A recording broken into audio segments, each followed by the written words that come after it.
ഇനിയുള്ള കാലത്ത് ആരോഗ്യകരമായ ഒരു വിവാഹ ജീവിതത്തിലേക്ക് എങ്ങനെ പ്രവേശിക്കാം?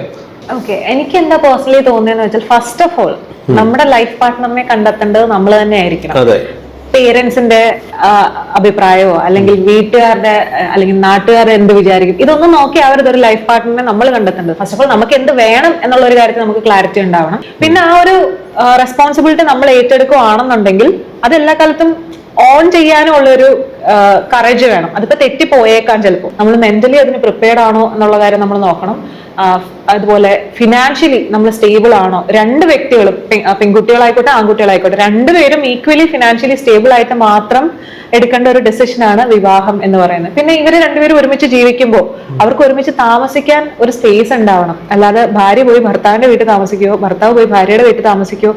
ആൻഡ് ഓൾസോ പാർട്ട്ണറെ ചൂസ് ചെയ്യുമ്പോൾ എനിക്ക് പേഴ്സണലി തോന്നാറുള്ള കാര്യം, നമ്മൾ എപ്പോഴും പറയാറില്ലേ രണ്ടുപേരും വിവാഹത്തിന് ശേഷം രണ്ടുപേരും ഒന്നാണ്, ഒരുമിച്ചൊരു ജീവിതം തുടങ്ങാൻ പോവാണ്. സി പല കാര്യങ്ങളിലും അവർ ഒരുമിച്ച് തന്നെയായിരിക്കും യാത്ര മുന്നോട്ട് പോകുന്നുണ്ടാവുക. ഈക്വലി രണ്ടുപേർക്കും സ്പേസ് അവിടെ ഉണ്ടാവണം. രണ്ടുപേരും ഒന്നാണെന്നൊക്കെ പറഞ്ഞാലും ഫിനാൻഷ്യലി രണ്ടുപേർക്കും ഒരു സെപ്പറേറ്റ് എക്സിസ്റ്റൻസ് ഉണ്ടാവണം.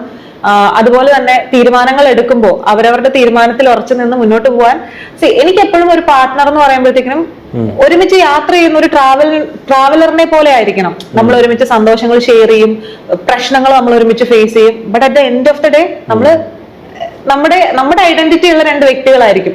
അങ്ങോട്ടും ഇങ്ങോട്ടും ഒരാൾക്ക് വേണ്ടി മറ്റൊരാൾ അവരുടെ ഐഡന്റിറ്റി സ്പേസ് ഇതൊക്കെ സാക്രിഫൈസ് ചെയ്യണം എന്ന് വെച്ചാൽ അതൊരിക്കലും ഒരു ഹാപ്പി ലൈഫിലേക്ക് പോകുമെന്ന് എനിക്ക് തോന്നിയിട്ടില്ല.